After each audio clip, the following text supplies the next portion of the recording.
Thanks very much for being on the programme. Let's start with Northern Ireland. We had Chris Heaton-Harris on the programme a little earlier, and he said he's optimistic that Stormont is going to get back up and running. Are you? Well, I hope he's right, and I think he's right to try and strike that tone. We've had a week where we've been reminded of what can be achieved on the island of Ireland, what has historically been achieved when political parties come together and work together in the interests of the people. And I think he's right to lay down the challenge to parties across Northern Ireland that power sharing needs to get back up and running very quickly. Who do you blame for the impasse? I think I don't want to get into the blame game, but I think that the biggest problem at the moment is that the trust is not there.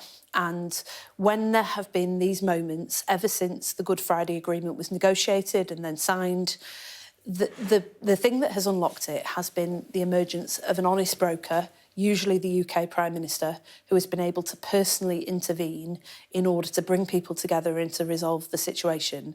And the truth is, and this is, not a blame game point at all, but the truth and the reality is that since Theresa May signed the deal with the DUP, that has been a very difficult thing for all political parties in Northern Ireland to accept. And there is a lot of work to do to restore the trust, to ensure that political parties in Northern Ireland all feel that there is an honest broker in this situation. And the personal involvement of Rishi Sunak is really important. Why isn't he an honest broker here? I mean, he managed to broker a deal with the EU. Well, I think the Conservative Party's record and ability to manage that process has been tarnished. But we're talking about the current Prime Minister, right? Not the past. Sure. I mean, he was a present feature of that government all the way through, particularly through the Boris Johnson years. He was a very senior member of the government, and I think that is a problem. But I think with goodwill, with the involvement of the US President, which we've seen in the last couple of weeks, with the involvement of the Irish Taoiseach and with the involvement of the UK Prime Minister and the will to make this work, I think we could see progress, and I think it's right that all political parties come together and try. Chris Heaton-Harris also said that if people lose faith in the institutions of Northern Ireland, which will happen if Stormont doesn't get back together, that could lead to a rise in Irish nationalism, and he describes that as the biggest threat to the union. Is he right? I think when people lose faith in the system itself, that you've got a real problem on your hands. And I don't want to downplay the seriousness of what we're seeing in Northern Ireland and on the island of Ireland, but I also think there is a problem across the whole of the United Kingdom with people increasingly feel that they don't have faith in the political system to resolve problems for them, to make their lives better. And, might just gently say to Chris Heaton-Harris that the Conservative government bears some responsibility for that the actions that we've seen, particularly of the last two Prime Ministers that we've had, of Liz Truss and Boris Johnson, have not gone any way to restoring trust or confidence in government. And I think it is incumbent on this incarnation of the Conservative Party to sort that out. What exactly are you talking about there, though? Carrying out Brexit? I mean, No, not at all. Look, I was a Remain campaigner. I make no secret of that. And I wanted us to stay in the European Union, but I accepted the result, as did most politicians at the time, and worked very hard alongside Conservative and Labour politicians to make that work. I think we've eroded trust. I think the government has eroded trust in politics. I think particularly of what happened during the pandemic, where there was a government that made the rules and then broke the rules, that lied about it and laughed about it. I think of the promises that were made around Brexit by the Boris Johnson government in particular, of which Rishi Sunak was a huge part, where promises were made that we would have oven-ready Brexit deals, that the situation in Northern Ireland would not be a problem at all, that it could all be resolved. And all political parties in Northern Ireland feel very betrayed and let down by that period in government. So there is work to do. Talking about trust in politics, I want to talk about the SNP as well, because we have seen the situation where Colin Beattie resigning as SNP treasurer after he was arrested as part of the police investigation into the party finances. How damaging is this? Well, I think the biggest damage is what it's doing to the people of Scotland, because at the moment what they've got is a failing government at Westminster and a failing government at Holyrood. If you look at what is happening in Scotland at the the moment. I think the things that I would be most concerned about are the record waiting times for A&E, the rising homelessness, the record number of drug deaths, all things that are going untackled because they've got two failing governments that are mired in controversy and Do you think there's a problem that the new First Minister is seen as a continuity candidate? Well, you don't have to listen to me on that. The SNP itself thinks so. His challenger in the leadership contest herself believed that he was one of the most failing ministers in government and that his record spoke for himself.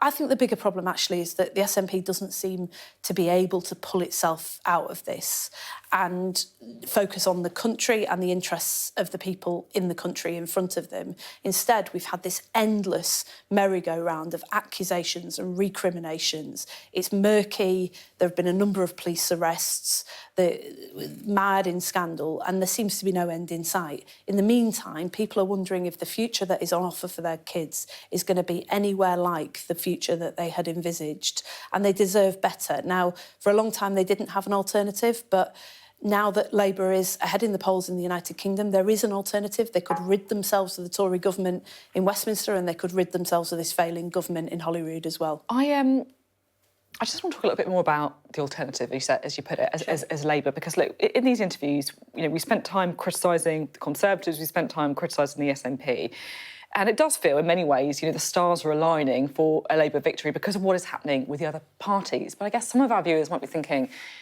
it's almost like Labour's just going to get in by default, not because you're presenting a particularly exciting vision or like a great big idea for the country, but just because they're a bit fed up with the other guys. Look, I think the biggest, most radical thing you could do for this country right now is focus on the country and focus on fixing the very many problems that people are facing. Everyone would agree with that, but what's the idea then? What's the vision? Well, the idea is that you start to fix the fundamentals. So you take an economy that is not working for most people, that people work harder for than ever before, and you start to invest in order to create good jobs in every part of the country, not just some. We've made a commitment. What does that mean? Does that mean Labour would spend more money? We've got cast iron fiscal rules that we won't borrow to invest for day-to-day spending, but we will invest where there is a clear interest for the country. So the one exception we've made to that rule is that we will invest in the jobs of the future and clean energy, where there's enormous potential for Britain, and in other growing industries, to rebuild our coastal and industrial towns, to get good jobs back into communities that haven't had them for a long time, and money back into people's pockets. We could start building more houses in this country again if we weren't in hock to a Conservative party. So what's Labour's that is controlled by its backbenches. How many more houses would Labour build? What are you doing to planning? What's the big idea on housing? We would streamline the planning system to make sure that we didn't have a block on new developments, particularly around clean energy, where there's been...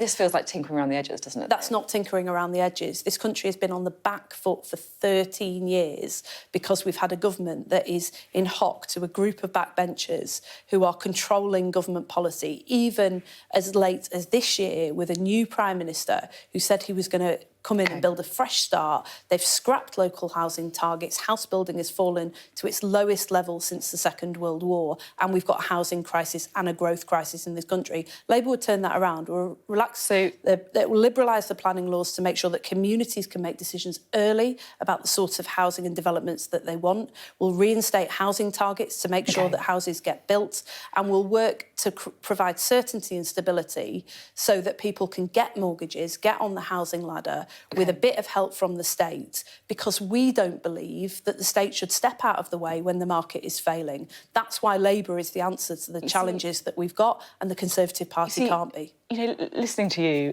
and you look at the country, and you're talking about trust in politics, you're talking about this week about the state of the NHS, about our creaking public services, about the economy, inflation still double digits, and we're talking about the big idea for Labour, and we're talking about communities being involved a bit more easily in planning decisions earlier on.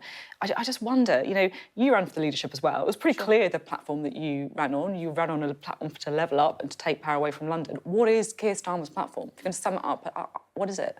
So we can build a country in which everyone has a stake and everyone has a reward. He wants to make this the best country in the world for people to grow up and grow old. And at the moment, what we're seeing, you mentioned the NHS, we're seeing a crown jewel public service that was once a destination for people all over the world who are clamouring to come and work in our NHS. And we're now seeing us hemorrhaging staff out to other countries because we can't even get our act together to make that National Health Service fit for the future and a place that people desperately want to work. We think we could turn that around because in every community in this country, you find people, no matter how hard pressed, who have so much ambition for their families, their communities and their country. But what's missing is a government that has that same level of ambition. We believe that's possible, but it can only happen where the state is prepared to get involved, roll up its sleeves and move heaven and earth to make things work, instead of standing on the sidelines, as we've seen from this government over the last 13 years, holding up their hands and saying things can't be different. They can. Lisa Nandy there, talking on behalf of the Labour Party.